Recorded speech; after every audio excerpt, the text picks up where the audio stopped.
ونعوذ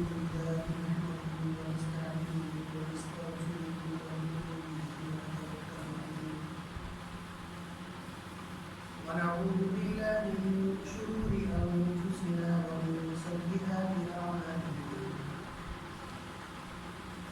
من يهده الله فلا مضل له ومن يضلل فلا هادي له ونشهد أن لا إله إلا الله وحده لا شريك له ونشهد أن سيدنا وسندنا وحبيبنا وحبيب ربنا وهادينا ومرشدنا ومولانا محمدا عبده ورسوله. أما بعد فأعوذ بالله من الشيطان الرجيم. بسم الله الرحمن الرحيم. يا أيها الناس اعبدوا ربكم الذي خلقكم والذين من قبلكم لعلكم تتقون. قال الله تبارك وتعالى: وما خلقت الجن والإنس إلا ليعبدون. وقال النبي صلى الله عليه وسلم: لا يؤمن أحدكم حتى يكون هواه تبعا لما جئت به، أو كما قال صلى الله عليه وسلم. صدق الله العظيم وصدق رسوله النبي الكريم، ونحن على ذلك لمن الشاهدين والشاكرين، والحمد لله رب العالمين. اللهم صل على محمد وعلى آل محمد كما صليت على إبراهيم وعلى آل إبراهيم إنك حميد مجيد. اللهم بارك على محمد وعلى آل محمد كما باركت على إبراهيم وعلى آل إبراهيم إنك حميد مجيد.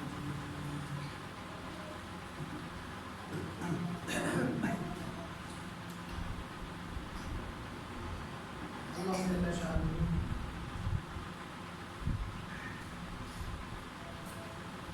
وحده لا شريك له. اللہ تعالیٰ کی ذات میں، صفات میں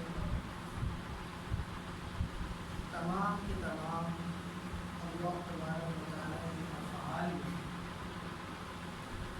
اللہ کے ساتھ کسی طرح کا کوئی شریک شامل نہیں ہے.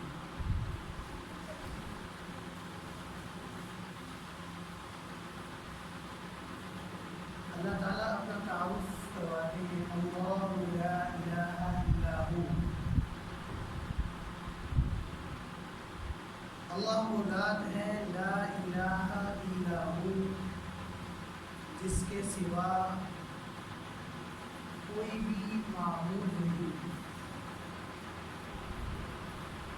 الحی القیوم،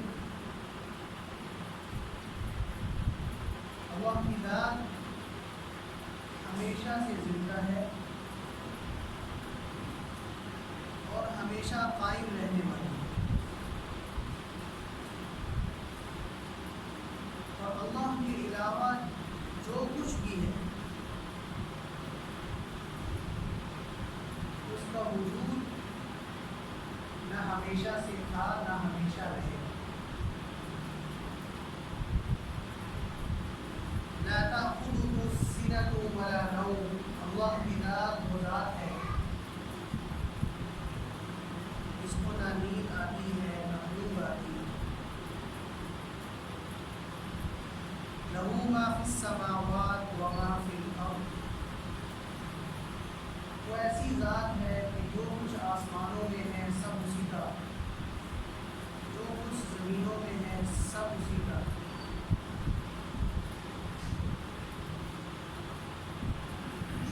اللہ کی ذات ایسی ذات ہے یعلم ما بین ایدیہم وما خلفہم. اسے آگے کا بھی علم ہوتا ہے، پیچھے کا بھی علم ہوتا ہے، اوپر کا بھی علم ہے، نیچے کا بھی علم ہے. ساری کائنات کو، اس کے نظام کو تنہا چلانے والا اللہ. ایسی طاقتور اور پاورفل ذات ہے اللہ کی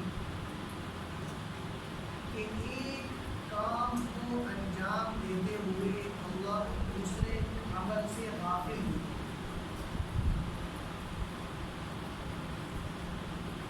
دنیا میں ایک ہی وقت میں انسان بھی پیدا ہو رہے ہیں, درختوں پر پھل بھی لگ رہے ہیں, بیج ڈالا جا رہا ہے تو شاخ بن کر, خوشہ بن کر, تنا بن کر اس زمین سے نکل بھی رہا ہے. ایک ہی وقت میں کہیں سورج چمک رہا ہے, کہیں بادل برس رہا ہے. انسان ایک کام کرتے ہوئے دوسرا کام صحیح طرح سے انجام نہیں دے سکتا. یہ انسان کے کمزور اور ناقص اور کم علم ہونے کی واضح دلیل ہے. اور اللہ کی ذات کیسی ہے کہ ساری دنیا کا نظام اللہ کہہ رہے میں چلا رہا ہوں, اور اس ساری دنیا میں ایک وقت میں اربوں خربوں قسم کے کام ہو رہے ہیں. آپ اندازہ نہیں لگا سکتے.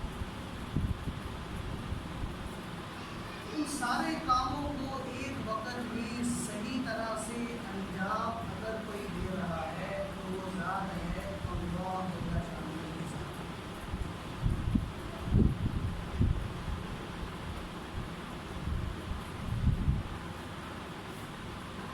درخت جب پورا ہوتا ہے, درخت کی شاخیں انتہائی کڑوی, درخت کی لکڑی کڑوی, اس درخت کی لکڑی کے ساتھ لگنے والی شاخیں کڑوی, اس پہ لگنے والے پتے کڑوے, اور اتنے کڑواہٹ کے ماحول میں پھل کے اندر مٹھاس پیدا کی جا رہی ہے.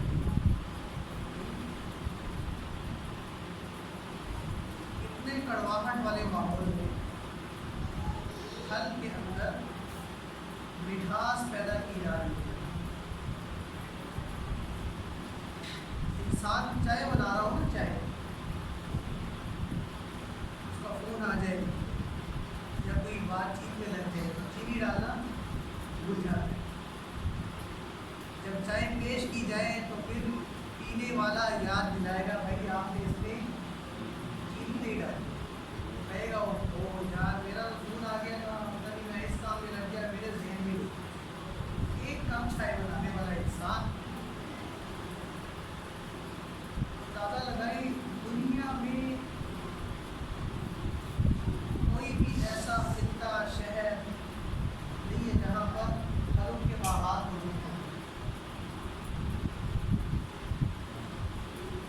ان باغات میں لگنے والے درختوں پر جو کڑوے ہیں شاخ سے لے کر پتے تک,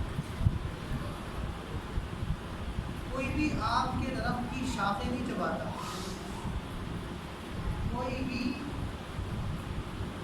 بلکہ آم جب اتارا جاتا ہے تو اس کے ساتھ جو پتے آتے ہیں ان پتوں کو بھی علیحدہ کیا جاتا ہے. ان پتوں کو کوئی نہیں چباتا کہ یہ آم کے ساتھ لگے ہوئے ہیں, آم کھانے کو لوگ پسند کرتے ہیں. اس ساری کڑواہٹ کے ماحول میں اس آم کے اندر مٹھاس پیدا کرنے والا وہ ہے اللہ. یہ وہی ذات کر سکتی ہے جس کا علم کامل ہو, جس کی قدرت کامل ہو, جس کی طاقت کامل ہو, جو اپنی طاقت پر پوری استعداد اور صلاحیت رکھتا ہو. اللہ تعالیٰ کہہ رہے ہیں نا کہ مجھے پہچانو میں ہوں کون.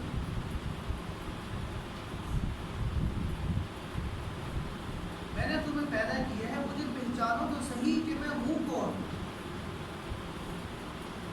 اور اللہ نے اپنی پہچان کے لیے یہ ساری دنیا اور آسمان کا, زمین اور آسمان کا نظام قائم کیا ہوا ہے.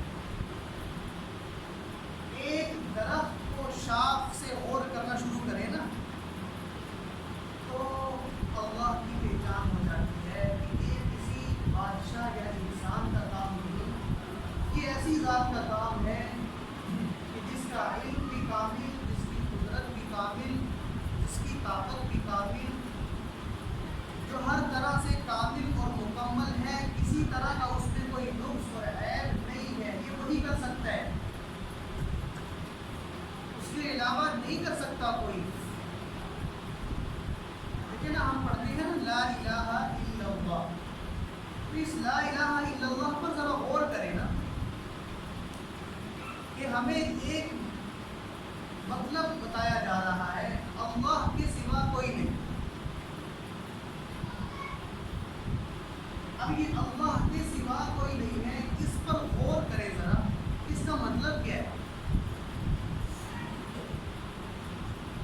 تو جب ایک کڑوے سے درخت میں میٹھا پھل لگتا ہے تو وہ یہ بتا رہا ہے اللہ کے سوا کوئی نہیں۔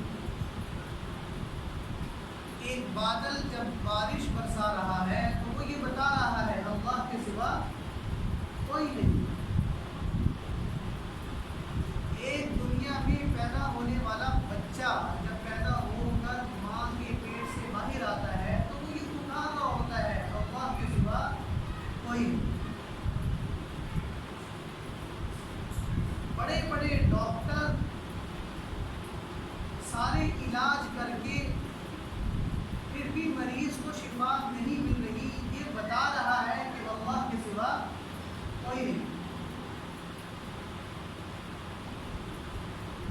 کھانا کھا کر وہی کھانا موت کا ذریعہ بن رہا ہے، جو یہ بتا رہا ہے اللہ کے سوا کوئی نہیں۔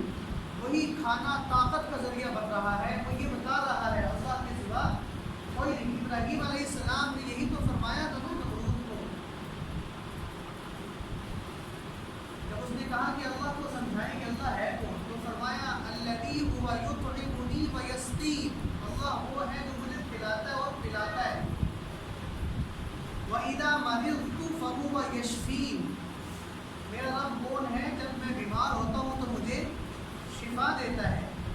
وَالَّذِي يُمِيتُنِي ثُمَّ يُحْيِينِ، میرا رب وہ ہے جو مجھے مارے گا اور پھر مجھے زندہ کرے گا۔ میرا رب کون ہے الَّذِي خَلَقَنِي فَهُوَ يَهْدِينِ، جس نے مجھے پیدا کیا اور ہدایت کے راستے پہ چلا دیا۔ میرا رب کون ہے الْخَطِيئَةِ یوم الدین، کہ جو قیامت والے دن میرے گناہوں کو معاف کر کے میری بخشش کا اعلان کرے گا۔ یہ سارے کام کون کرے گا؟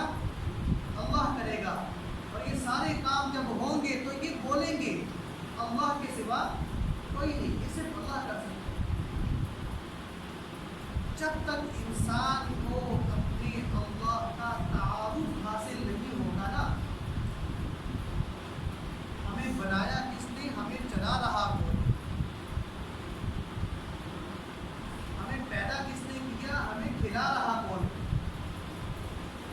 ہمیں زندگی کس نے دی، ہمارے معاملات زندگی کے چلا رہا کون ہے، جب تک انسان اپنے پیدا کرنے والے کو سوچے گا نہیں، پہچانے گا نہیں، سب سے بڑی جو انسان کے پیچھے جو چیز لگتی ہے نا پھر وہ نا امیدی ہوتی ہے۔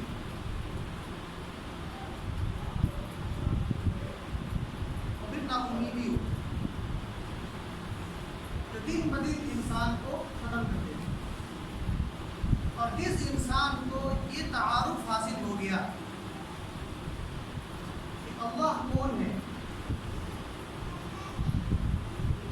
اور اللہ تبارک و تعالیٰ کی قدرت کیا ہے اور اللہ کی طاقت کتنی کامل ہے اور اللہ تبارک و تعالیٰ اپنی ذات اور صفات میں کتنے قابل ہے اور اللہ تبارک و تعالیٰ ساری دنیا کے معاملات چلانے میں کتنے قابل اور مکمل ہیں، انسان کو جب اتنی بات سمجھ میں آ جائے تو اس انسان کے اندر اللہ تبارک و تعالیٰ کی رحمت سے ایک ایسی طاقت پیدا ہو جاتی ہے کہ وہ انسان کبھی بھی دنیا کے مسائل سے گھبراتا نہیں ہے، اس کے اندر اللہ کی قابل طاقت سے امیدیں وابستہ ہو جاتی ہیں۔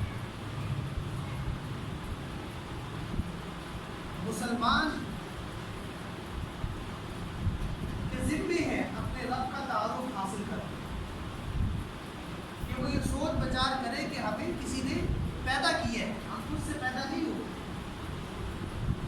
ہمیں کسی نے دنیا میں بنا کر بھیجا ہے، ہم خود سے بن کر نہیں آئے، ہمیں کسی نے زندگی عطا کی ہے کہ ہم اپنی مرضی سے حاصل کر کے نہیں آئے. اس زندگی کو ایک دن آئے گا, چھین لیا جائے گا. ہم اپنی مرضی سے زندہ نہیں رہ سکتے. یہ تصور انسان کو اپنے دل اور دماغ میں پیدا کرنا پڑے گا, تب جا کر اللہ سمجھ میں آئیں گے. جب اللہ کا تعارف ہوگا تو دین زندگی میں آئے گا, اس کے علاوہ دین زندگی میں نہیں آ سکتا. نماز وہ انسان پڑھے گا نا جسے اپنے رب کا تعارف حاصل ہو. حلال حرام کی تمیز سیکھ کر وہی بندہ زندگی گزارے گا نا جسے اللہ کی پہچان ہو, جس کے ذہن اور دل میں یہ تصور ہو ایک بہت بڑی ذات ہم پر موجود ہے, یہ سارا دیا ہوا یہ اسی رب کا ہے, اور ایک دن آئے گا کہ وہ یہ سب کچھ لے کر اس کا حساب کتاب لے گا ہم سے. جب تک انسان کے دل میں دماغ میں یہ تصور نہیں آئے گا تب تک دین زندگی میں داخل نہیں ہو سکتا. دین کی اہمیت انسان کے دل میں پیدا نہیں ہو سکتی. دیکھیں نا انسان دنیا کے پیچھے مارا مارا کیوں پھر رہا ہے؟ اس لیے کہ اس کو دنیا سے امیدیں ہیں.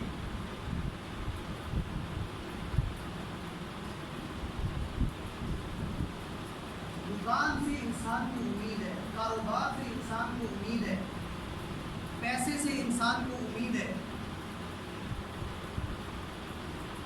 دنیا کی طاقت سے انسان کو امید ہے, دنیا کی عہدوں سے انسان کو امید ہے. یہ مل جائے تو یہ کام ہو جائے گا, یہ مل جائے تو یہ کام ہو جائے گا, یہ مل جائے تو یہ کام ہو جائے گا. اس کے پیچھے انسان مارا مارا کرے. پیسے کا تعارف, دنیا کا تعارف, مال کا تعارف, اسباب کا تعارف انسان کو ہوا ہے. دل میں یہ تعارف بیٹھا ہوا ہے, حقیقت بیٹھی ہوئی ہے کہ پیسوں کے بغیر نہیں کام بنے گا. ہمارا ہمارا پیسوں کے پیچھے انسان کرتا ہے, دکانوں کے پیچھے, کاروباروں کے پیچھے انسان پھر رہا ہے کہ نہیں؟ اللہ کے پیچھے کیوں نہیں پھر رہا؟ دین کے پیچھے کیوں نہیں پھر رہا؟ اس لیے کہ اللہ کا تعارف ہی نہیں ہے. بس اتنا پتہ ہے کہ ہمیں اللہ نے پیدا کیا, بس اس سے زیادہ ہمیں اللہ کا تعارف ہی نہیں. تو جب تک ایک مسلمان کے دل میں اللہ کا مکمل تعارف, اللہ تعالیٰ کی ذات کی پہچان اس کے دل اور دماغ میں گھر نہیں کرے گی, تب تک کامیابی کا جو راستہ ہے نا جسے دین کہتے ہیں وہ اس کی زندگی میں نہیں. سارے انبیاء علیہ السلام سب سے پہلے اپنی قوموں کو انہوں نے رب کا تعارف کروایا ہے. صحابہ کے پاس کیا تھا؟ صحابہ کے پاس تو دنیاوی اسباب موجود ہی نہیں تھے, بالکل خالی تھے, لیکن دلوں میں اللہ کی پہچان موجود تھی, دلوں میں اپنے رب کا تعارف موجود تھا. وہ اتنا تعارف, وہ اتنی پہچان تھی کہ ان کی دل, ان کے ایمان اتنے مضبوط تھے کہ ان کے دل میں, ان کے دماغ میں ایک بات بیٹھ چکی تھی کہ جب تک اللہ نہیں چاہے گے ہم کچھ نہیں کر سکتے. آج انسان کا تصور کیا بن گیا کہ جب تک میں نہیں چاہوں گا نا تو یہ کام نہیں ہو سکتا, جب تک میں نہیں چاہوں گا یہ نہیں ہو سکتا, جب تک میں نہ کہوں یہ نہیں ہو سکتا, جب تک میں آڈر نہ کروں یہ نہیں ہو سکتا. جملے آپ عام انسان کو بولتے ہوئے بھی دیکھیں گے, اور صحابہ کی زبانوں پر کیا ہوتا تھا؟ ما شاء اللہ کان وما لم یشاء لم یکن. بھائی اللہ کا بنایا ہوا ہے, اللہ کی اختیارات ہے, اللہ کی قدرت ہے, جب تک اللہ نہیں چاہے گا نہیں ہو سکتا. لہٰذا اگر کوئی کام نکلوانا ہے تو سب سے پہلے اپنے آپ کو کس کا محتاج سمجھو؟ اللہ کا محتاج سمجھو.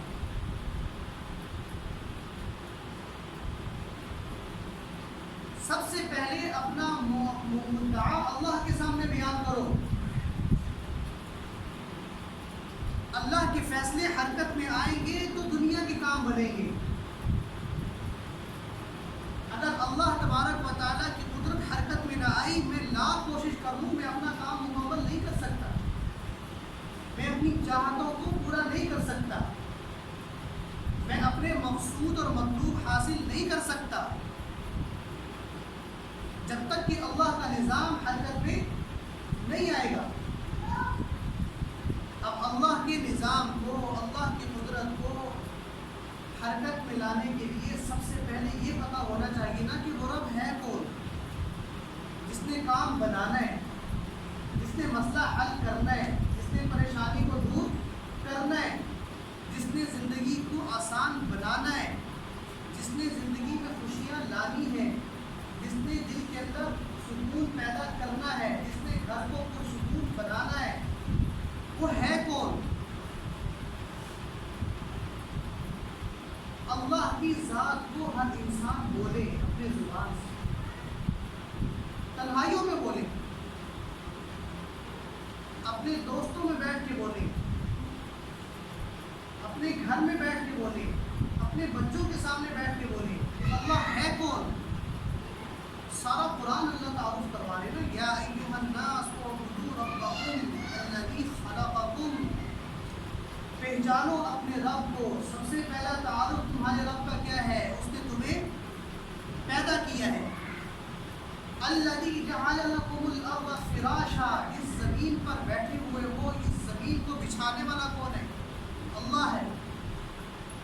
والسماء بناء، جس آسمان کی چھت کے نیچے بیٹھے ہو، اس چھت کو قائم کرنے والا کون ہے؟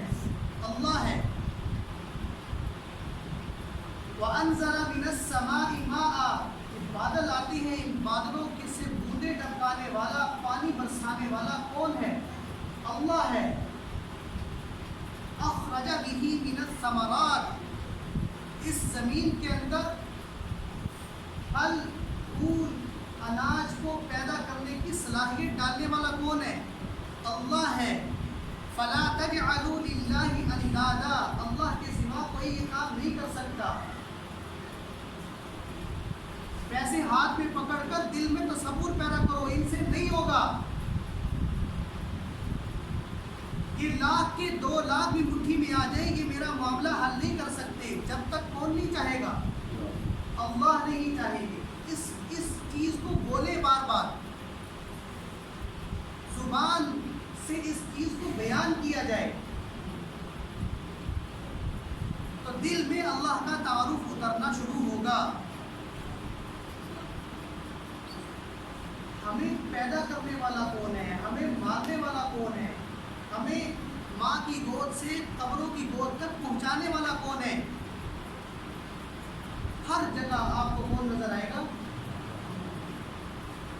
جب بولیں گے نا تو پھر اللہ آنکھوں سے دکھانا شروع کر دے. انسان کو اللہ کا تعارف حاصل ہونا شروع ہو جائے گا. اور جس دن انسان کے دل میں اللہ کا تعارف بیٹھ گیا، اس کی زندگی میں دین داخل ہونا شروع ہو گیا.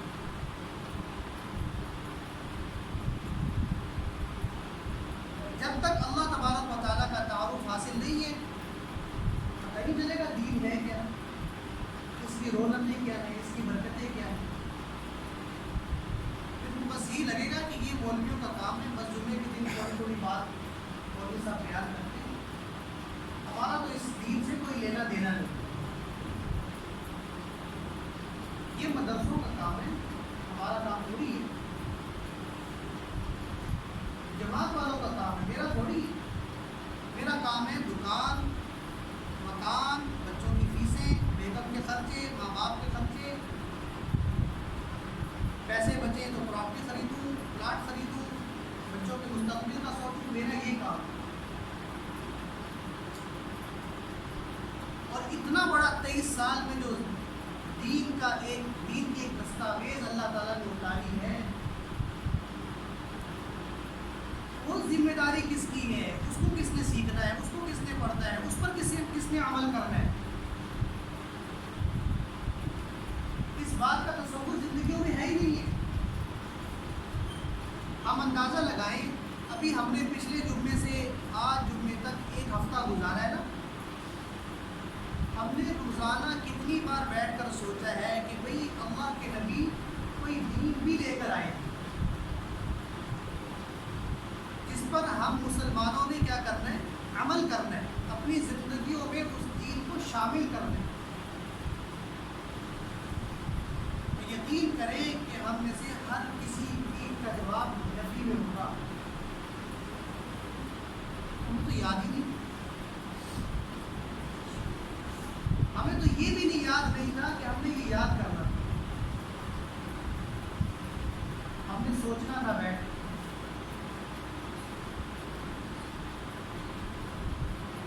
اور اللہ نے خیر دین میں رکھی ہے، یہ بات ہے، کامیابی اللہ نے دین میں رکھی ہے۔ جب تک زندگیوں میں دین نہیں آئے گا نا، گھروں میں دین نہیں آئے گا، اللہ کی قسم، اللہ کی قسم، اللہ کی قسم، ہم خیر کا ایک رخ نہیں دیکھ سکتے، ہم سکون کا ایک لمحہ بھی محسوس نہیں کر سکتے جب تک زندگیوں میں دین نہیں۔ دین کیا ہے؟ اللہ کو راضی کرنا۔ دین کیا ہے؟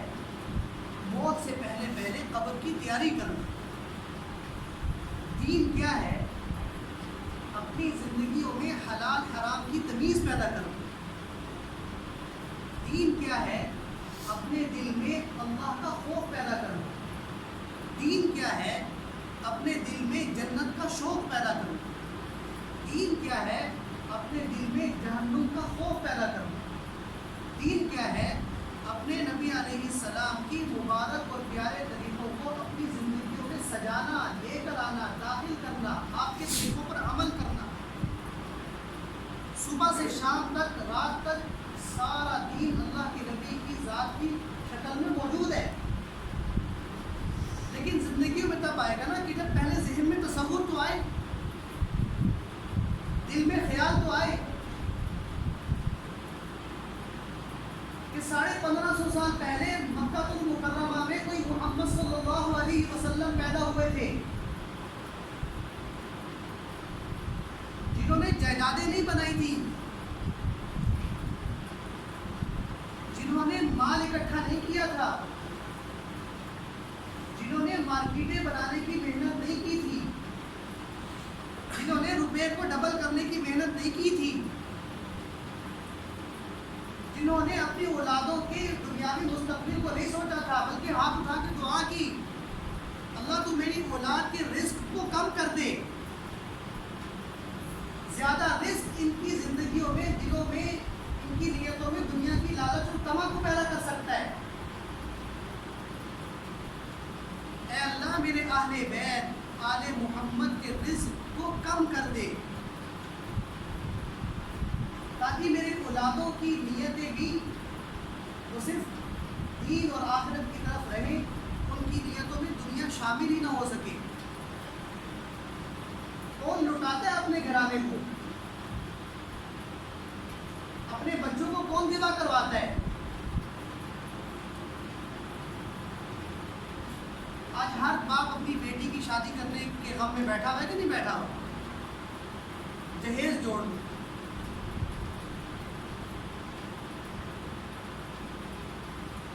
کچھ مل جائے تو اس کے نام کر کے چلا جاؤ، کل تو یہ چلو بچے تو کچھ کما کے اپنا گزارا کر لیں گے لیکن میری بچی کل پریشان ہو۔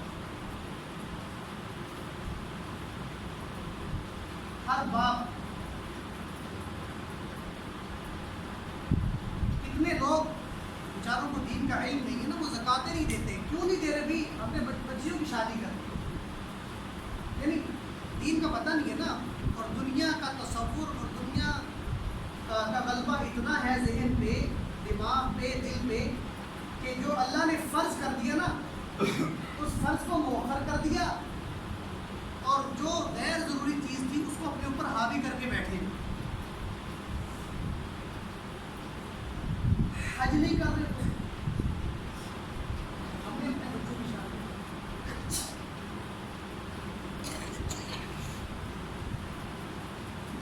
اپنے بچوں کی مستقبل کی اتنی فکر ہے کہ اللہ کے حق کو پیچھے کر دیں۔ سب کو فکر ہے کل کو میری بچی جب میں اس کو بیاؤں اس کو کسی کے حوالے کروں تو اس کو کچھ دے کر دے دوں اس کو کچھ نام کروں تاکہ وہ کل اپنی زندگی سکون سے گزارے. اور اللہ کے نبی کے پاس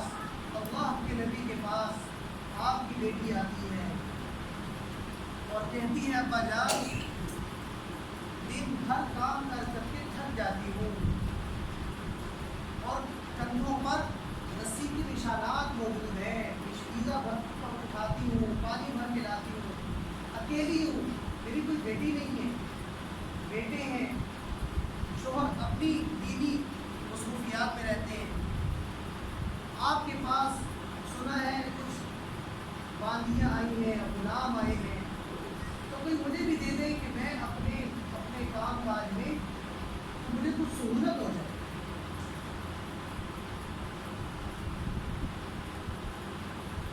اللہ کے نبی کیا تصور دے رہے ہیں. میں تجھے ایک ایسی چیز بتاتا ہوں کہ جو ان غلاموں اور باندیوں سے نہیں بلکہ دنیا و ما فیہا سے بہتر ہے. اب مجھے بتا کہ وہ چیز لے گی یا تجھے باندی یا غلام دے دوں. حضرت فاطمہ فرما رہی ہے یا رسول اللہ ہم تو ہمیشہ آخرت کو ترجیح دیتے ہیں. دنیا کی مشقتیں تو ایک دن ختم ہو جائے گی, یہ تب تک ہے جب تک موت ہے, موت نہیں آ رہی, جب تک روح موجود ہے نا یہ ساری مشقتیں مسائل تو تب تک, لیکن آخرت کے فائدے تو ہمیشہ رہیں گے. اب آخرت کے فائدے کو وہ سوچے گا نا جس کی زندگی میں دین ہوگا, اور جس کی زندگی میں دین نہیں ہے تو وہ تو دنیا کو ترجیح دے گا. وہ یہ کہے گا آخرت کو پھر دیکھ لیں گے, ابھی فی الحال دنیا کا مسئلہ تو حل کریں. یہ ہمارا معاشرے میں تصور یہی ہے آج.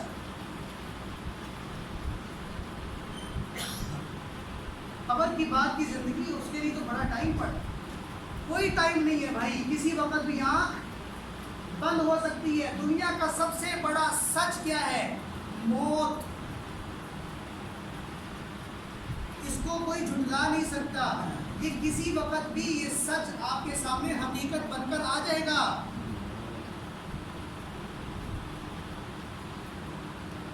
ہم پتہ نہیں کتنی امیدیں لگا کر بیٹھے ہوئے, کل یہ کریں گے, پرسوں یہ کریں گے, یہ ہو جائے گا, وہ ہو جائے گا, وہاں سے آئے گا, یہاں یہ کر دیں گے, وہاں سے آئے گا, یہاں یہ کر دیں گے. اور ایک سچ, ایک حقیقت ہمارے سامنے ہر وقت تیار ہے, اور وہ کیا ہے؟ موت کا سچ. وہ حقیقت کھل گئی نا پھر سب کچھ دھرا کا دھرا رہ جائے گا.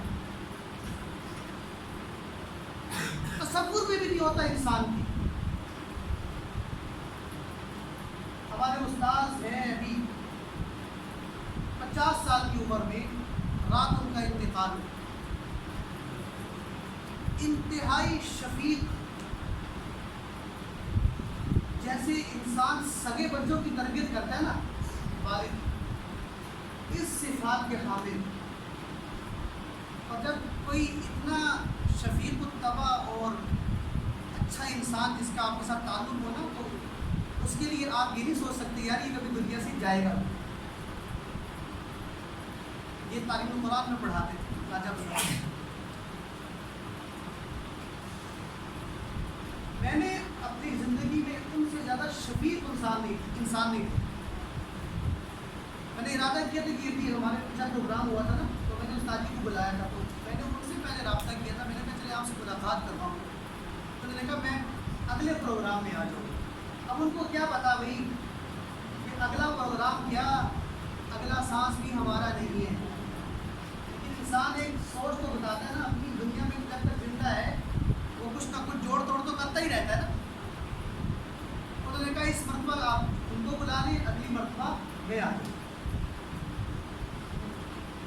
تو رات ان کی بیٹی کی جو ہے نا وہ اطلاع انہوں نے دی کہ مغرب کی نماز پڑھائی, گھر گئے, اچانک بے ہوش ہوئے, ہاسپٹل لے گئے, اللہ تعالیٰ کو پیارے ہوئے. حالانکہ ایک بہت بڑا ادارہ بنا رہے. اب وہ ادارہ بناتے ہوئے بھی ان کے ذہن میں کتنے خیالات اور تصورات ہوں گے. یہ بناؤں گا, یہاں پر قرآن کے حلقے لگیں گے, یہاں حدیث کے لگیں گے, یہ مسجد ہوگی، یہاں پر نماز پڑھی جائے گی، یہاں پر بچے رہیں گے، یہاں پر کھانا کھائیں گے، وہ ڈسکشن کرتے رہتے تھے۔ تو کتنا انسان ذہن میں تصورات لے کر بیٹھا ہوتا ہے، اور ایک سچ ہمارے سامنے ہر وقت موجود ہے، اور وہ کیا ہے؟ موت۔ اور موت یہ نہیں دیکھتی کہ عالم ہے یا یہ تاجر ہے، یہ بچہ ہے یا یہ بوڑھا ہے، یہ بیمار ہے یا یہ بالکل صحت یاب ہے، یہ مسافر ہے یا نہیں ہے۔ موت تو ایک سچ ہے جو کسی وقت بھی ہمارے سامنے آ کر کھڑی ہو جائے گی، اور جب یہ سچ کھلے گا نا میرے بھائی، اس وقت ہاتھوں میں کچھ نہ ہو تو خدا کی قسم سارا جو سفر آخرت کا ہے وہ ہمیشہ ہمیشہ کے لیے رسوائی کا، پریشانی کا ہے۔ اس لیے اپنے رب کو پہچانے، اور رب کو جب پہچانیں گے تو دین حاصل کرنے کا شوق پیدا ہوگا، اور جب دین زندگی میں آئے گا نا تو پھر پتہ چلے گا کہ اصل تو کیا ہے، مرنے سے پہلے مرنے کی تیاری کرنا۔ اور یہ تصورات جب آئیں گے تو انشاءاللہ زندگیاں بھی اور آخرت بھی اللہ تعالیٰ پرسکون بنا دیں گے۔ اللہ تعالیٰ ہمیں عمل کی